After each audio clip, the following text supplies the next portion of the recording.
billahi minasyaitonir rajim. Bismillahirrahmanirrahim. Assalamualaikum warahmatullahi wabarakatuh. Alhamdulillahi rabbil alamin. Alhamdulillahilladzi arsala rasulahu bil huda wa dinil haqq liyudhhirahu 'alad dini kullihi walau karihal musyrikun. Ashhadu an la ilaha illallah wahdahu la syarika lah, iyyahu na'budu wa iyyahu nasta'in, wa ashhadu anna sayyidana Muhammadan abduhu wa rasuluhu al-mab'utsu rahmatan lil alamin. Subhanaka la ilma lana illa ma 'allamtana innaka antal alimul hakim. Qala rabbi shrah li sadri wa yassir li amri wahlul 'uqdatam min lisani yafqahu qawli. Rabbi ati nafsi hudaha wa zakkiha anta khairu man zakkaha anta waliyuha wa maulaha summa amma ba'du. Ma'asyiral hadirin jamaah salat subuh Masjid Baitur Rahman yang dimuliakan oleh Allah Subhanahu wa taala. Syukur alhamdulillah, di subuh hari Sabtu ini kembali kita dipertemukan oleh Allah Subhanahu wa taala dalam kondisi sehat walafiat.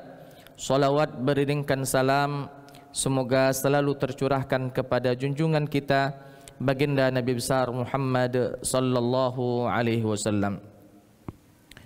Bapak Ibu hadirin wal hadirat jamaah salat subuh yang dimuliakan oleh Allah Subhanahu wa taala. Di 2 pekan yang lalu kita akhiri kajian tafsir kita pada surat Al-An'am ayat 38. Maka pada subuh hari ini insyaallah kembali kita akan melanjutkan kajian tafsir kita di surat Al-An'am ayat 39, Al-An'am ayat 40, ayat 41. Kalau memang memungkinkan waktu kita sampai Al-An'am ayat 42 atau 43. Sebelum kita mencoba mengkaji, mentafsirkan ayat-ayat tersebut, alangkah baiknya jika kita baca terlebih dahulu ayat-ayat yang akan kita tafsirkan. A'udzu billahi minasy syaithanir rajim. Bismillahirrahmanirrahim. وَالَّذِينَ كَذَّبُوا بِآيَاتِنَا صُمٌّ وَبُكْمٌ فِي الظُّلُمَاتِ مَن يَشَإِ اللَّهُ يُضْلِلْهُ وَمَن يَشَأْ يَجْعَلْهُ عَلَى صِرَاطٍ مُسْتَقِيمٍ.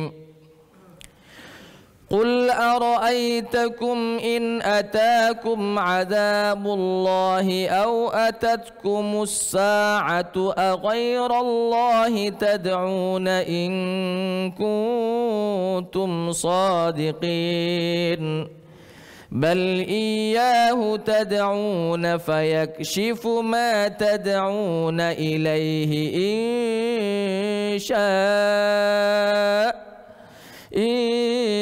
شاء وتنسون ما تشركون. ولقد أرسلنا إلى أمم من قبلك فأخذناهم بالبأساء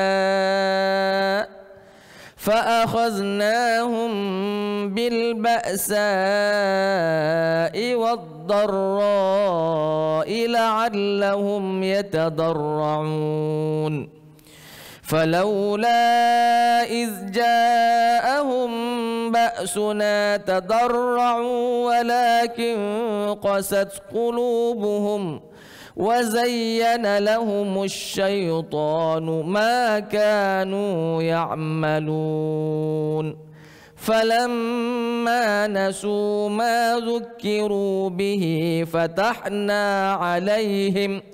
فتحنا عليهم أبواب كل شيء حتى إذا فرحوا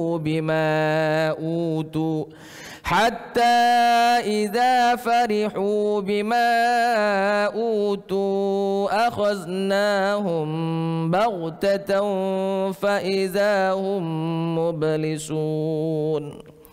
Ma'asyiral hadirin jamaah salat subuh Masjid Baitur Rahman yang dimuliakan oleh Allah Subhanahu wa taala. Di dalam Al-Qur'an surat Al-An'am ayat 39, ketika Allah Subhanahu wa taala berfirman, "Walladzina kadzdzabu biayatina summu wa bukmu fi dzulumat." Di dalam tafsir Ibnu Katsir menjelaskan kepada kita bahwa di dalam ayat ini Allah Subhanahu wa taala memperumpamakan bagi orang-orang yang tidak mau beriman kepada Allah Subhanahu wa taala, yang tidak mau beriman kepada Rasulnya, sekaligus mendustakan ayat-ayat Allah Subhanahu wa taala. Allah perumpamakan mereka itu seperti summun, seperti orang-orang yang peka, yang tuli, tidak bisa mendengar. Wabukmun, seperti orang yang bisu, tidak bisa berbicara. Fi dzulumat, dan dia di dalam kondisi kegelapan yang amat sangat gelap. Artinya apa Bapak Ibu? Allah memperumpamakan bagi orang-orang yang mendustakan ayat-ayat Allah dengan mereka itu tuli, Pak. Tuli dalam artian tidak bisa mendengarkan kebesaran-kebesaran Allah Subhanahu wa taala, tidak akan pernah mampu menolong orang-orang yang menyampaikan kebenaran pada dirinya. Dia tuli, tidak bisa mendengar. Begitu juga dia ini bisu, tidak bisa dia berbicara. Artinya ketika dia dalam kesesatan, dia tak mampu mengucapkan atau tak mampu meminta tolong kepada orang lain atas kesesatan yang dia lakukan, karena mulutnya ini seakan-akan dikunci oleh Allah Subhanahu wa taala. Apalagi dalam kondisi yang amat sangat gelap, fi dzulumat. Coba bayangkan Bapak Ibu, ketika ada orang, dia ini tuli, dia ini bisu, hanya mampu melihat saja. Dia tidak buta, tapi dia tuli, dia bisu. Tapi matanya pun tidak berfungsi karena dia dalam kondisi kegelapan. Gelap, matanya berfungsi dengan bagus, hanya saja berada di tempat yang amat sangat gelap, maka matanya pun seakan-akan tidak berfungsi, seakan-akan tidak berfungsi. Maka orang-orang yang tadi mendustakan ayat-ayat Allah, siapapun yang akan datang menghampirinya, mendakwahkan kepadanya, maka ucapan si dai tadi tak akan didengar karena dia seakan-akan tuli. Ucapan si dai tak akan pernah dibalas dengan syahadat, seakan-akan dia ini bisu. Dan apa yang dia lihat sekelilingnya, orang-orang yang beriman, orang-orang yang taat, orang-orang yang diberikan nikmat, orang-orang yang bermaksiat, itu tak mampu dia dapatkan. Matanya tadi tak mampu melihat bahwa itu semua seharusnya menjadi pelajaran bagi dirinya, lalu dia beriman kepada Allah Subhanahu wa taala. Tidak ada yang bisa dia andalkan. Padahal Bapak Ibu, pintu hidayah itu, para ulama mengatakan bahwa peran mata, peran telinga, peran mulut, peran hati penting di dalam hidayah. Coba bayangkan Pak, Abdullah bin Ubay bin Salul berada di tengah-tengah Nabi Sallallahu Alaihi Wasallam. Ketika Nabi hijrah ke Madinah, dia masuk Islam walaupun Islamnya Islam munafik Pak. Abdullah bin Ubay bin Salul. Di hadapannya adalah sosok manusia termulia, sosok manusia yang sempurna. Ia bernama Muhammad bin Abdullah bin Abdul Muttalib. Ucapan-ucapan Nabi, nasihat-nasihat Nabi, sabda-sabda Nabi dia dengar, tapi tidak masuk ke dalam hatinya, maka pendengarannya tadi dianggap tuli oleh Allah Subhanahu wa taala. Mulutnya mampu berkomunikasi dengan Nabi. Seharusnya apa yang dia tak fahami, tanyakan kepada Nabi. Apa yang menjadi syak, yang menjadi keraguan di dalam dirinya, seharusnya dia mampu bertanya langsung kepada Nabi sallallahu alaihi wasallam. Tapi kesempatan itu dibuang sia-sia, tidak dipergunakan, sehingga mulutnya yang bisa berbicara pun dianggap oleh Allah bisu dia. Dan matanya yang mampu melihat bagaimana suasana keislaman, suasana yang luar biasa. Nabi mendidik, mentarbiah para sahabatnya dengan didikan yang luar biasa. Matanya pun tak mengambil itu sebagai pelajaran, Pak. Bahkan di dalam Al-Quran banyak sekali kisah-kisah yang menjelaskan kaum-kaum terdahulu Allah hancurkan mereka karena mereka tidak beriman kepada Allah Subhanahu wa ta'ala, pun itu tidak menjadi pelajaran yang berharga bagi mereka. Maka dianggap oleh Allah summun wa bukmun fi dhulumat. Dia tuli orangnya, dia tak mampu berbicara, dia bisu, dia fi dhulumat, dalam kegelapan yang amat sangat gelap, maka tidak akan ada hidayah yang akan menghampirinya. Ma'asyiral hadirin, jamaah salat subuh yang dimuliakan oleh Allah Subhanahu wa taala. Maka kata Allah, may yasha'illahu yudlilhu. Barang siapa yang Allah kehendaki kesesatan bagi dirinya, yudlilhu, Allah jauhkan dia dari hidayah, Allah sesatkan dia. Wa may yasha', dan barang siapa yang dikehendaki oleh Allah taala baik orangnya, yaj'alhu ala siratin mustaqim, Allah jadikan dia di atas jalan kebenaran. Artinya apa Bapak Ibu? Hidayah memang di tangan Allah Subhanahu wa ta'ala, tapi hidayah ini mestinya lah kita kejar. Tidak bisa kita hanya duduk di rumah lalu mengatakan hidayah belum datang. Tunggu hidayah datang baru sholat saya, tunggu hidayah datang baru puasa saya, tunggu hidayah datang baru melakukan A, melakukan B. Tidak, Pak. Hidayah itu sudah ada, tinggal kita mau atau tidak menjemputnya. Ketika kita menjemputnya, maka Allah berikan, silahkan ambil hidayahmu. Tapi ketika hidayah sudah disiapkan, tapi kita tak mau menjemput hidayah itu, maka mau tinggal dimanapun kita, di komplek semuanya Islam misalnya, tidak akan berpengaruh dalam hati kita, karena tadi dia sudah disesatkan oleh Allah, karena memang dianya yang tidak mau mengambil hidayah yang sudah disiapkan oleh Allah Subhanahu wa ta'ala. Berapa banyak Pak orang yang mendengarkan suara kita sekarang ini di rumah-rumah mereka, masih di atas pembaringan mereka, belum mau bergerak dari tempat tidurnya. Alasannya sebentar lagi lah, cak 15 menit lagi baru bangun sholat subuh. Mereka dengar suara kita, tapi hidayah sudah masuk di rumah-rumah, bahkan di kamar-kamar mereka. Tapi tadi keinginan mereka itu mau atau tidak mengambilnya. Ketika mau mengambilnya, tadi ketika mendengarkan hayya 'alas shalah, muazin berkumandang, ketika mengucapkan as-salatu khairum minan naum, seharusnya dia langsung berdiri, bangun dari tempat tidurnya, mengambil air wudhu atau mandi terlebih dahulu, berangkat menuju masjid. Kenapa? Karena orang tersebut datang hidayah, lalu hidayah tersebut dia mengambilnya dengan senang hati. Bapak Ibu hadirin wal hadirat rahimakumullah, maka bersyukurlah kita Pak. Alhamdulillah, summa alhamdulillah, summa alhamdulillah, Allah berikan taufik dan hidayahnya kepada kita. Ketika kita dibangunkan oleh Allah jam 4 misalnya, atau jam 4 lewat dikit, maka kita bangun bersegera menuju masjid untuk menunaikan ibadah sholat subuh ini, maka sungguh hidayah sudah datang, lalu kita jemput hidayah itu dengan sebaik-baiknya.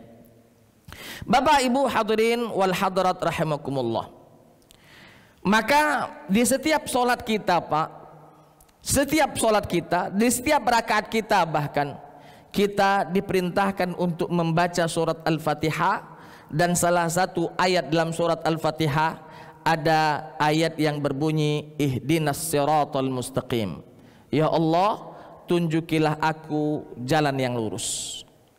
Artinya apa Bapak Ibu? Kita mengharapkan kepada Allah agar supaya hidayah itu betul-betul disiapkan selalu untuk kita, dan kita diberikan taufik oleh Allah agar supaya mengambil hidayah itu, menjemput hidayah itu, mempergunakan hidayah itu dengan sebaik-baiknya. Jadi jangan sampai kita hanya membaca ihdinas siratal mustaqim, tapi ketika hidayah datang lalu kita hiraukan, ketika hidayah datang lalu kita tinggalkan. Rugi Pak. Setiap hari kita itu takkan pernah kembali lagi. Lan tarji'al ayyamul lati madat. Takkan pernah kembali lagi hari-hari yang telah berlalu. Ketika umur kita sekarang 50, takkan kembali jadi 49. Ketika umur kita sudah 60, takkan kembali lagi menjadi 59. Artinya maju terus ke depan. Dan yakinlah Pak, setiap hari ajal itu semakin mendekat. Setiap hari, bahkan setiap detik, ajal itu semakin mendekat. Satu detik hilang, maka satu detik kita menuju kematian. 1 jam hilang, berarti 1 jam kita menuju kematian. 1 hari hilang, maka 1 hari kita menuju kematian.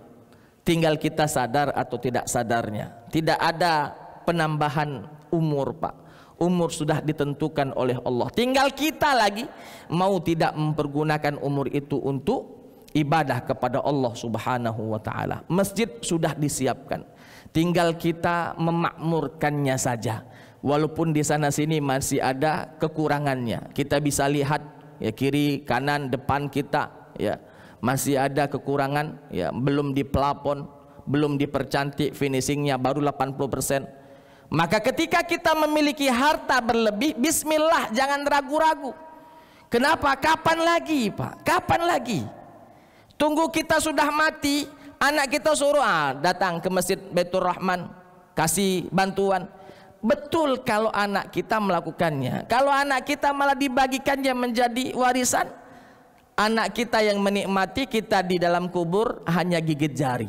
Enak kalau hanya gigit jari tanpa diazab. Jangan-jangan kita diazab juga. Kenapa? Karena ketika berbicara masalah harta akan ditanya 2 pertanyaan Pak. Dari mana harta itu kita dapatkan dan kemana harta itu kita belanjakan. Mungkin harta itu kita dapatkan dengan baik, cara yang halal, tapi tidak kita belanjakan fi sabilillah. Wa anfiqu fi sabilillah. Berinfaklah kamu di jalan Allah, karena sesungguhnya berinfak yang paling baik adalah di jalan Allah. Apalagi infak itu bermakna atau berpahala yang disebut dengan sedekah jariyah. Semakin banyak orang masuk ke masjid kita, lalu sholat di masjid kita, merasa nyaman dengan fasilitas yang diberikan oleh masjid kita, maka kita hidup atau kita mati nanti akan selalu mengalir pahala di sisi Allah Subhanahu wa ta'ala. Bapak Ibu hadirin wal hadirat rahimakumullah. Masuk pada ayat selanjutnya. Qul ara'aitakum in atakum azabullahi aw atatkumus sa'ah aghairallahi tad'una in kuntum shadiqin. Kata Allah Ta'ala, katakan wahai Muhammad kepada mereka, orang-orang yang tidak mau beriman kepada Allah dan kepada Rasulnya, orang-orang yang mendustakan ayat-ayat Allah Subhanahu wa ta'ala, katakan Muhammad kepada mereka, ara'aitakum, apakah kalian, in atakum azabullah, ketika azab Allah datang kepada kalian, au atatkumus sa'ah, atau kiamat datang menghampiri kalian, aghairallahi tad'un, apakah selain Allah kalian meminta, berdoa, memohon? In kuntum shadiqin, apabila betul-betul kalian benar, apabila kalian jujur. Apa maksudnya Pak?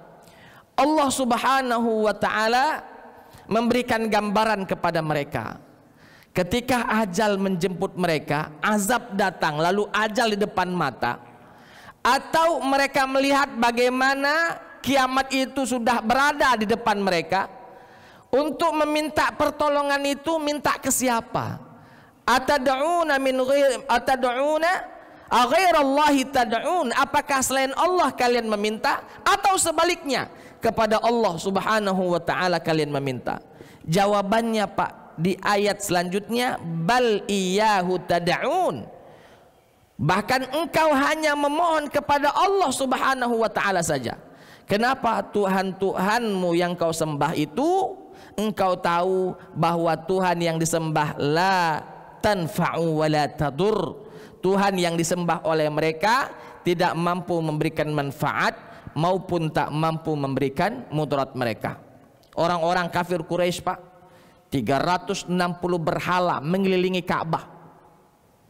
Ada Lata, Uzza, Manat dan lain sebagainya. 360-an berhala yang mengelilingi Ka'bah al-Musyarrafah pada waktu itu. Berhala-berhala itu disembah seakan-akan menjadi Tuhan-Tuhan mereka. Kata Allah, katakan Muhammad kepada mereka yang menyembah kepada berhala itu, kalau azab datang atau kiamat di depan mata, kira-kira kamu berdoa ke siapa? Berdoa ke Lata, ke Uzza, ke Manat, ke 360 berhala tadi, atau berdoa langsung kepada Allah Subhanahu wa taala?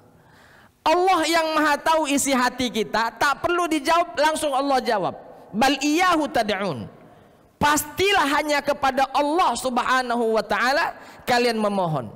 Karena mereka tahu Pak, berhala tak mampu melakukan apa-apa. Ketika berhala jatuh Pak, berhala itu jatuh, terguling, jangankan menolong orang lain, menolong dirinya saja dia tidak mampu. Ketika berhala datang burung lalu hinggap di atas berhala, lalu buang kotorannya di atas berhala, apakah berhala itu mampu mengusir burung tadi supaya dia pergi terbang, jangan hinggap di atas kepalanya, apalagi buang kotoran di atas kepalanya? Tak mampu Pak. Kenapa? Karena tadi tak mampu melakukan apapun, tidak bisa bermanfaat untuk dirinya apalagi orang lain, atau tak bisa memudarati dirinya apalagi memudarati orang lain. Ketika orang-orang kafir Quraisy tahu permasalahan ini, ketika turun azab pastilah mereka memohon kepada Allah Subhanahu wa taala, karena memang di dalam hati mereka itu Pak ada iman sebenarnya kepada Allah. Hanya saja imannya kepada Allah ini tidak mau dia realisasikan. Di dalam Al-Qur'an dikisahkan, dijelaskan bahwa ya, ketika ketika ditanya kepada mereka, man khalaqas samawati wal arda, siapa yang menciptakan langit dan bumi? Mereka jawab dengan lantang, la yaqulunnallah. Mereka pasti mengatakan hanya Allah Subhanahu wa taala yang menciptakan bumi dan langit ini, yang menciptakan alam semesta ini. Ada secerca iman, tapi imannya tidak bermanfaat. Kenapa? Karena dia tidak mau mengikuti baginda Nabi, dia tidak mau bersyahadat, bahkan imannya tadi membuat dia, menjuruskan dia kepada kesyirikan. Ketika ditanya kenapa mereka menyembah kepada berhala, mereka katakan, ma na'buduhum illa liyuqarribuna ilallahi zulfa. Kata mereka, kami tidaklah menyembah kepada berhala, kami menyembah kepada Tuhan, kepada Allah. Hanya saja sebagai perantara kami dengan Allah itu, kami minta para berhala-berhala yang notabenanya berhala-berhala ini dulu adalah orang-orang soleh yang hidup di tengah-tengah mereka, lalu meninggal dunia, lalu dibuatkan patung untuk mereka, lalu pada akhirnya disembah, lalu dipinta hajat-hajat mereka kepada berhala yang mereka buat. Bapak Ibu hadirin wal hadirat, qul ara'aitakum in atakum adzabullahi au atatkumus saah. Katakan Muhammad kepada mereka, apabila datang azab kepada mereka, atau dia lihat bagaimana kiamat itu tiba di hadapan mereka, aghairallahi tad'un, apakah selain kepada Allah mereka meminta, in kuntum shadiqin, kalau memang mereka jujur ya atas keimanan mereka, bal iyyahu tad'un, akan tetapi pastilah mereka akan meminta hanya kepada Allah Subhanahu wa taala, fayakshifu ma tad'una ilaih, agar supaya apa yang dia pinta itu dikabulkan, diberikan. Ketika dia minta pertolongan, diberikan pertolongan. Ketika dia minta jaminan keamanan, diberikan keamanan kepada mereka. Fayakshifu ma tad'una ilaih, kata Allah Subhanahu wa taala. Maka dia ini meminta agar supaya dibebaskan dari apa yang ada di hadapan mereka. Insya'a wa tansawna ma tusyrikun, tapi dia melupakan atas kesyirikan yang mereka lakukan. Pak, syirik ini mengakibatkan doa-doa kita tidak mustajab. Bukan tidak didengar, Allah mendengarkan, tapi kesyirikan membuat doa-doa tadi tidak mustajab, menjadi doa-doa tumpul. Maka ketika ada orang bertanya, perasaan saya sudah ibadah tapi kenapa pintaan belum datang-datang ini, artinya coba kita introspeksi diri. Jangan-jangan masih ada kesalahan dalam ibadah kita. Jangan-jangan masih ada kesyirikan, walaupun syirik kecil misalnya, yang masih kita lakukan. Kenapa? Karena ketika itu masih kita lakukan, itu bisa menjadi penyebab dari tidak terkabulnya doa-doa kita. Bapak Ibu hadirin, walaqad arsalna ila umamin min qablik. Lalu Allah Subhanahu wa taala menceritakan kepada Nabi sallallahu alaihi wasallam, seraya Allah berfirman, walaqad arsalna, dan sungguh kami telah mengutus ila umamin min qablika, rasul-rasul kepada umat-umat sebelummu wahai Muhammad.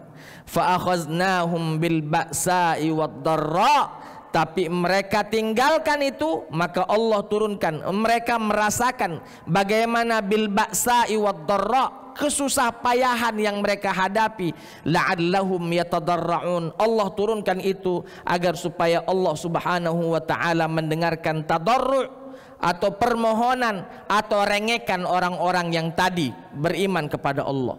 Pak, Allah amat sangat senang mendengarkan rengekan-rengekan kita. Allah senang mendengarkan hajat-hajat kita, Pak. Kita tahu bahwa Allah itu maha tahu. Kita tahu Allah itu maha mendengar. Sebenarnya walaupun tidak berdoa, Allah tahu hajat kita. Tahu hajat kita.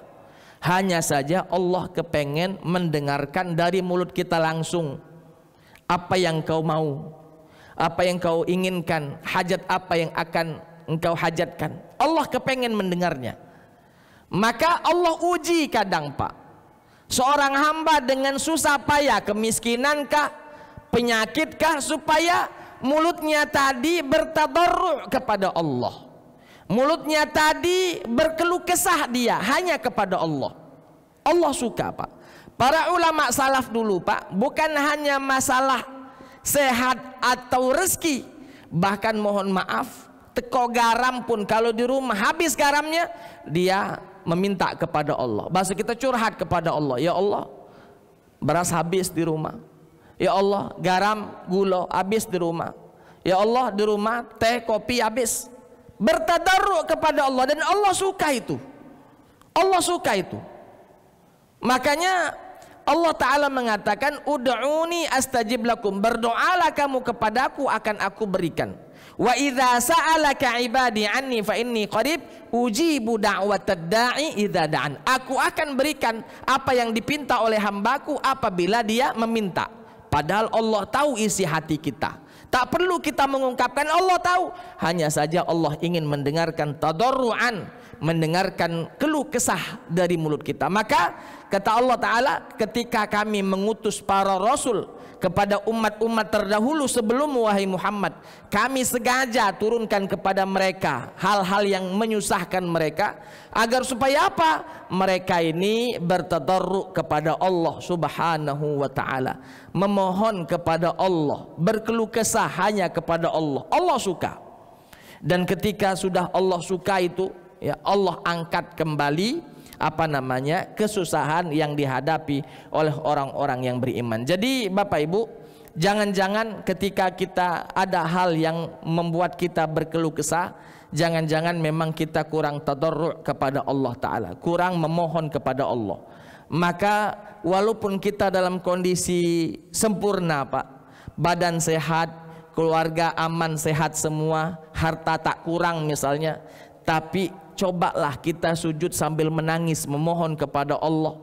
Walaupun kita serba perasaan sudah cukup kalau aku dak katik kurangnya, badan sehat, anak sehat, bini sehat, keluarga sehat, harta melimpah, semua jalan lancar. Jangan sampai lalu kita tenang-tenang saja, tersenyum ria tanpa memohon kepada Allah. Karena banyak orang Pak yang tidak mau lagi berdoa ini. Banyak orang tidak mau berdoa, alasannya sudah semua. Maka jangan-jangan kalau orang seperti itu dak kelamo datang ujian, agar supaya orang tersebut kembali kepada Allah, memohon kepada Allah, bertadarru, nangis di atas sejadahnya memohon kepada Allah. Jadi walaupun kita serba berkecukupan, badan sehat, harta melimpah, keluarga sehat, tapi sholat malamnya nangislah, memohonlah kepada Allah. Kalaupun tidak ada lagi hajat di dunia, setidaknya minta agar supaya anak-anak kita menjadi anak-anak yang soleh-soleha. Walaupun sudah dia bilang hartaku sudah cukup, sudah minta untuk kehidupan akhiratmu. Karena alangkah nikmatnya Pak, ketika hidup di dunia dia senang, hidup di dunia dia bahagia, tidak kekurangan apapun, lalu masuk ke dalam surga ketika mati. Ini enak sekali ini hidupnya nih. Ini nikmat di atas nikmat. Di dunia senang, di akhirat senang. Tapi Pak, tidak mengenakan kalau hanya di dunia saja kita senang, lalu di akhirat kita na'udzubillah diazab oleh Allah. Tidak enak tuh. Senikmat apapun kita hidup di dunia, ketika merasakan bagaimana sakitnya azab di dalam neraka, maka semuanya hilang. Kenikmatan dunia yang kita rasakan dulu ketika kita hidup di dunia, seakan-akan tak pernah kita merasakan nikmat tersebut karena sakitnya azab neraka Allah Subhanahu wa ta'ala. Kata Nabi dalam sebuah hadisnya, ketika seseorang dulu di dunia susah, tak pernah dia tertawa, selalu menangis di dunia. Pokoknya ujian bertubi-tubi, tidak pernah dia bahagia. Ketika dimasukkan oleh Allah ke dalam surga, lalu ditanya, wahai fulan, pernahkah engkau merasakan kesedihan sebelum ini? Maka orang tersebut mengatakan, tidak ya Allah, aku belum pernah merasakan kesedihan sedikit pun. Kenapa? Karena dia sudah merasakan nikmatnya surga, sehingga kesedihan dulu di dunia terlupakan, seakan-akan tak pernah terjadi pada dirinya, hilang seketika, lupa di dalam ingatannya kalau di dunia seumur hidupnya dia sengsara. Begitu juga ketika di dunia dia senang, bahagia, tertawa terus, tak pernah menangis. Ketika dimasukkan oleh Allah ke dalam neraka, lalu Allah bertanya, fulan, apakah engkau pernah merasakan kenikmatan sebelum ini? Apa kata orang tersebut? Belum pernah ya Allah, aku merasakan kenikmatan. Padahal di dunia seumur hidupnya nikmat terus, tapi itu tidak teringat lagi, terlupakan saking sakitnya azab Allah Subhanahu wa ta'ala di dalam neraka. Nah, yang paling nikmat itu adalah dia di dunia bahagia, di dunia dia tersenyum, di dunia dia serba berkecukupan, dan ketika mati dimasukkan ke dalam surga. Ini yang paling bahagia. Dan yang paling saro, dak kati ambean, uang di dunia sengsaro, nangis terus, pas mati masuk neraka. Kati ambean itu, ya, kati ambean. Di dunia lasaro, di akhirat lasaro. Makanya Imam Al-Ghazali di dalam kitabnya Ihya Ulumuddin mengatakan bahwa manusia itu setidaknya ada 4. Pertama, sa'idun fid dunya wa sa'idun fil akhirah. Itu yang kita inginkan. Suka, bahagia di dunia dan bahagia di akhirat. Itu yang kita inginkan. Yang kedua, sa'idun fid dunya wa syaqiyun fil akhirah. Di dunia dia bahagia, di akhirat dia sengsara, masuk neraka. Ini jangan. Yang ketiga, ya, yang ketiga adalah syaqiyun fid dunya wa sa'idun fil akhirah. Di dunia dia saro, di akhirat masuk surga. Masih lemak itu, masih lemak. masih lemah. Yang keempat yang ndak kati ambean ini ya, syaqiyun fid dunya wa syaqiyun fil akhirah. Di dunia dia saro, di akhirat masuk neraka kati ambean. Naudzubillah summa naudzubillah. Bapak Ibu hadirin wal hadirat rahimakumullah. Maka kata Allah, walaqad arsalna ila umamin min qablika fa akhadnahum bil ba'sa'i wad dharra'i la'allahum yatadarra'un falawla iz ja'ahum ba'suna tadarra'u. Seandainya kata Allah, ketika datang cobaan dari kami, mereka bertadarru', mereka meminta kepada Allah, walakin qasat qulubuhum, tapi yang diharapkan Allah Ta'ala mereka ini memohon bantuan kepada Allah, tapi qasat qulubuhum, hati mereka menjadi keras. Ketika diuji bukannya kembali kepada iman, malah berlari dia dari hidayah Allah Subhanahu wa Ta'ala. Qasat qulubuhum wa zayyana lahumus syaitan, belum lagi syaitan datang lalu menghiasi kehidupan dunianya, maka nu ya'malun, atas apa yang dia lakukan. Pak, hati ini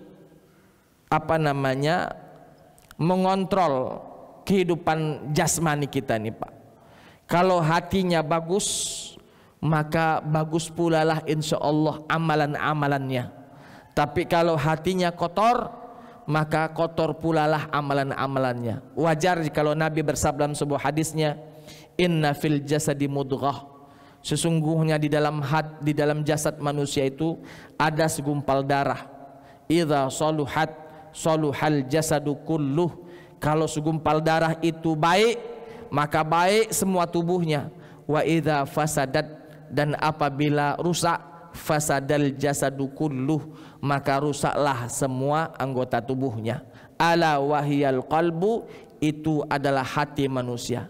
Nah, ketika hati ini lemah lembut Pak, maka akan tenang hidup ini, akan tenang hidup ini. Tapi ketika hati ini keras, qasat qulubuhum, keras hatinya. Bahkan di dalam awal-awal surat Al-Baqarah mengatakan bahwa hatinya keras itu lebih keras daripada batu, ya, lebih keras daripada batu. Maka na'udzubillah, dia tidak akan pernah menikmati indahnya dunia, apalagi indahnya surga. Walaupun di dunia dia serba kecukupan Pak, kalau hatinya keras maka tidak akan menikmati dia.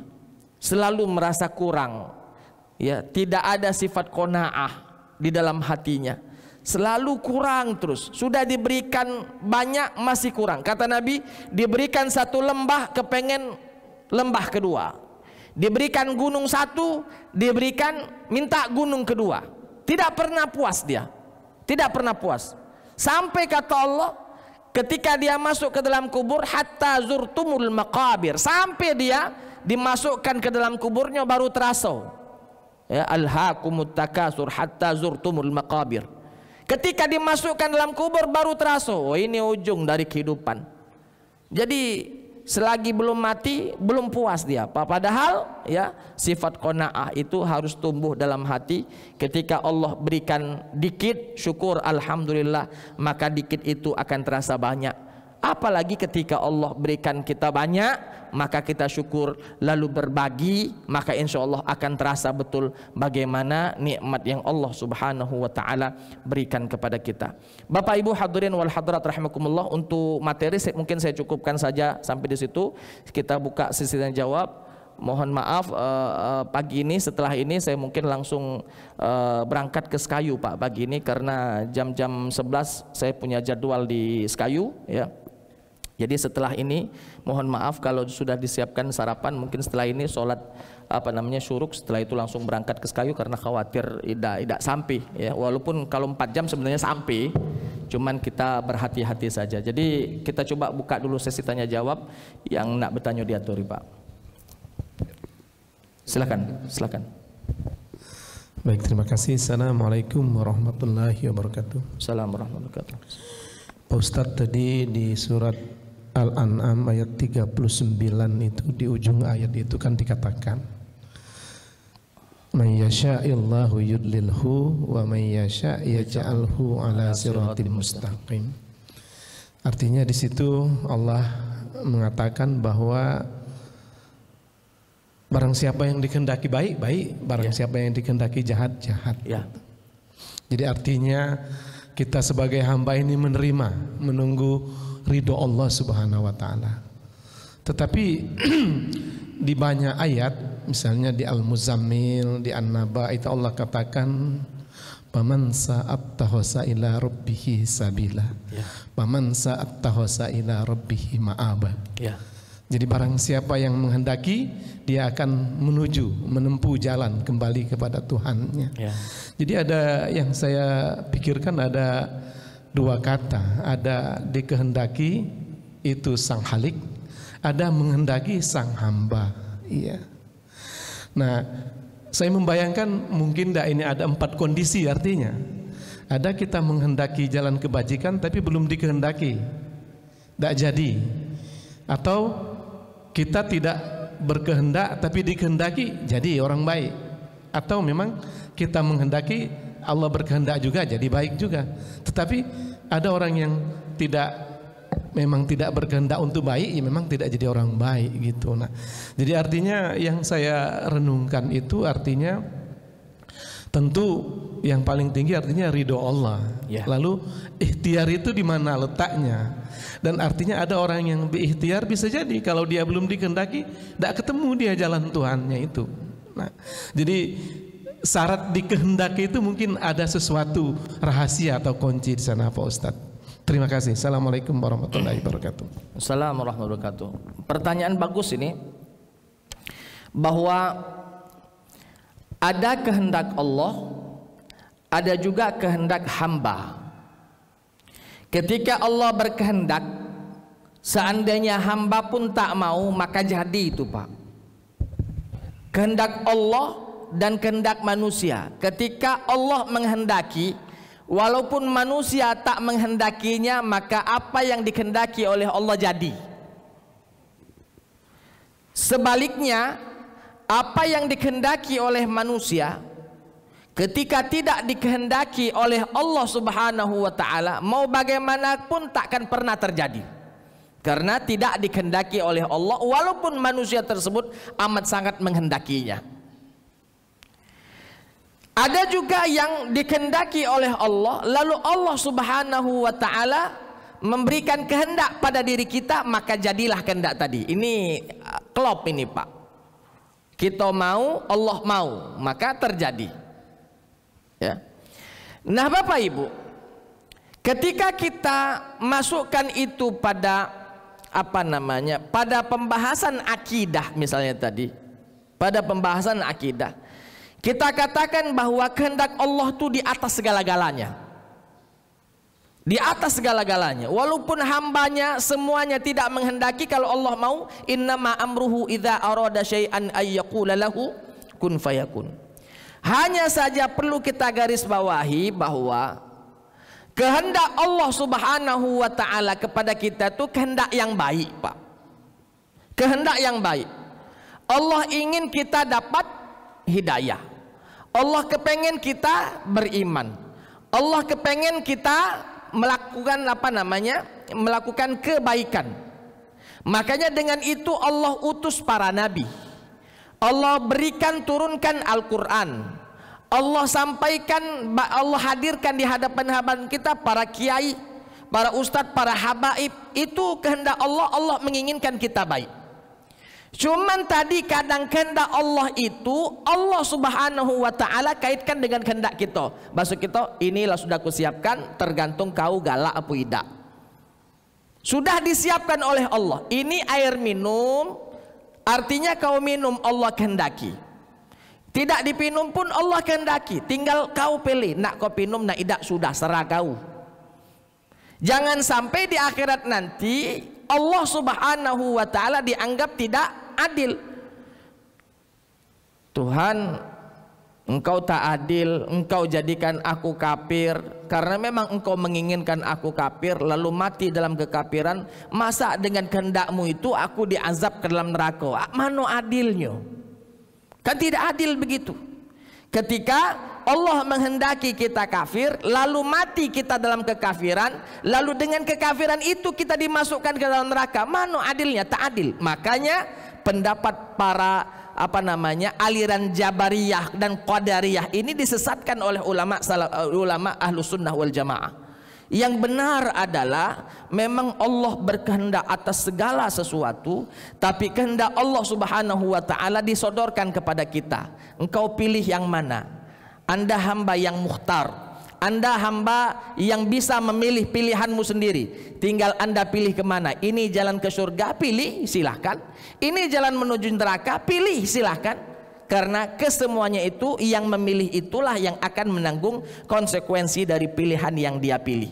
Maka kalau kita berkata bahwa apakah Allah menghendaki kita kebaikan, jelas itu dengan mengutusnya para nabi, diutusnya para rasul kepada kita, diturunkannya kitab-kitab suci termasuk Al-Quran, itu kehendak Allah agar supaya kita bagus, agar supaya kita taat, agar supaya kita menjadi soleh-solehah.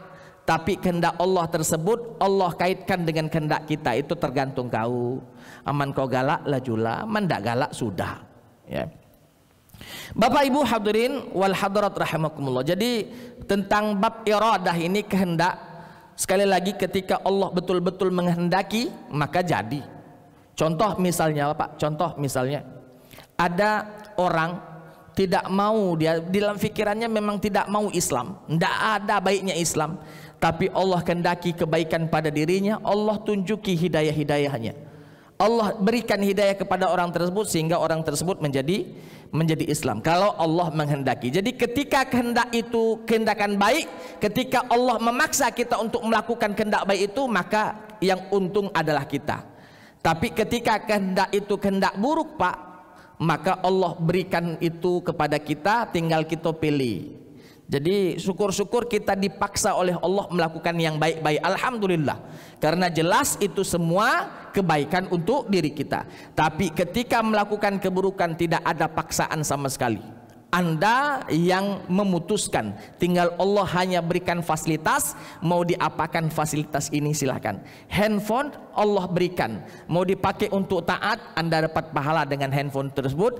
Anda ingin pakai dalam kemaksiatan, Anda berdosa dengan handphone tersebut. Diberikan sarananya, tinggal kita yang yang melakukannya, ya, yang berusaha di situ, tinggal kita memilih pilihan yang mana, ya, tinggal kita mau pilih yang mana. Jadi selalu ingat bahwa kehendak Allah di atas kehendak yang lainnya, kehendak Allah di atas kehendak yang lainnya. Maka perbanyaklah memohon kepada Allah agar supaya kehendak-kehendak baik tersebut Allah paksakan diri kita untuk kita lakukan. Alhamdulillah, yang beruntung adalah kita. Tapi ketika kehendak buruk, misalnya perzinahan, makan harta riba, atau pembunuhan, atau tidak mau sholat, tidak mau puasa, itu tidaklah kita masukkan pada kategori kehendak Allah. Kalaupun orang itu meninggalkannya, maka itu sebenarnya tidak dikehendaki, tapi Allah sudah berikan pilihan. Anda pilih yang mana, harus menanggung konsekuensi dari pilihan tersebut. Saya kira itu Pak, wallahu a'lam. Silakan. Bismillahirrahmanirrahim. Assalamualaikum warahmatullahi wabarakatuh. Assalamualaikum warahmatullahi wabarakatuh. Izinkan Pak Ustadz yang pertama sekali saya mengucapkan terima kasih kepada Pak Ustadz, yang mana saya sangat berkesan atau sangat tersentuh di dalam hidayah Allah. Saya sempat menangis.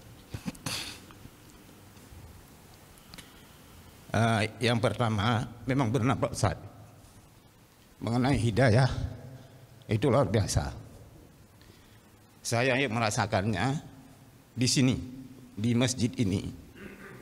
Ini mohon maaf agak sedikit emosi Pak, ya. Ini mengenai hidayah. Mungkin Allah benar-benar memberikan hidayah kepada saya, insya Allah.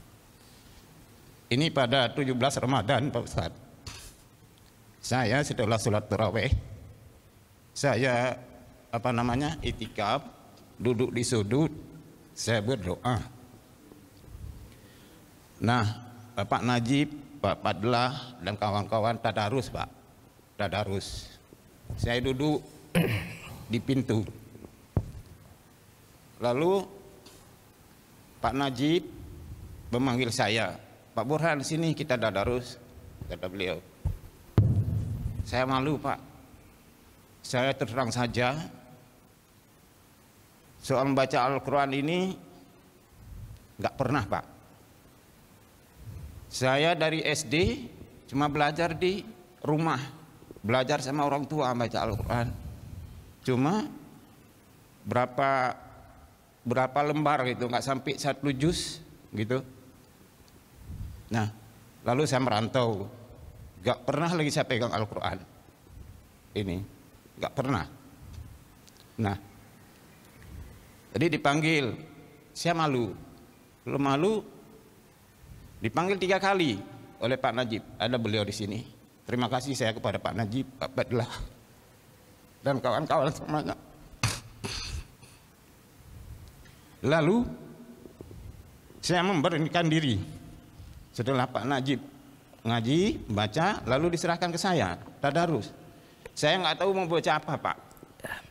Saya istighfar, saya memberanikan diri, saya lanjutkan. Entah benar, entah salah, walau alam, saya terserah, saya pasrahkan diri saya. Nggak tahu hurufnya apa, sod, dot, to, ra, entah nggak tahu lagi. Pokoknya saya baca apa saja, begitu. Nah, setelah itu pulang. Besoknya saya ngaji lagi. Nah, alhamdulillah, yang salah dibenarkan oleh Pak Najib, yang salah dibenarkan oleh Pak Badlah. Lalu lama-lama saya amalkan. Alhamdulillah, Pak, sekarang sudah lancar, Pak. Alhamdulillah. Sudah lancar. Itulah saya sedih, Pak. Alhamdulillah. Ya, mudah-mudahan berkat bimbingan Pak Najib, Pak Badlah dan kawan-kawan kemarin, saya bisa lancar baca Al-Quran. Gitu, Pak. Itulah saya tersentuh tadi. Nah, mungkin saya mendapat hidayah. Nah, memang benar apa yang Pak Ustaz bilang tadi, hidayah itu harus dijemput. Nah, selama ini saya tidak pernah menjemputnya. Dan terkesima lagi waktu Pak Ustaz membaca ayat 39 tadi. Nah, mungkin selama ini Allah membutakan mata saya, Allah membutakan mata hati saya, Allah membutakan pikiran saya. Tapi alhamdulillah pada 17 Ramadan kemarin Allah membukakan lagi pintu hati saya, bisa membaca Al-Quran kalamnya Allah. Itu saya bersyukur kepada Allah. Saya berterima kasih kepada Bapak Najib, Pak Badlah dan kawan-kawan semuanya yang ada di Masjid Baitur Rahman ini. Mudah-mudahan saya menjadi pengamal Al-Quran yang sejati. Amin ya rabbal alamin.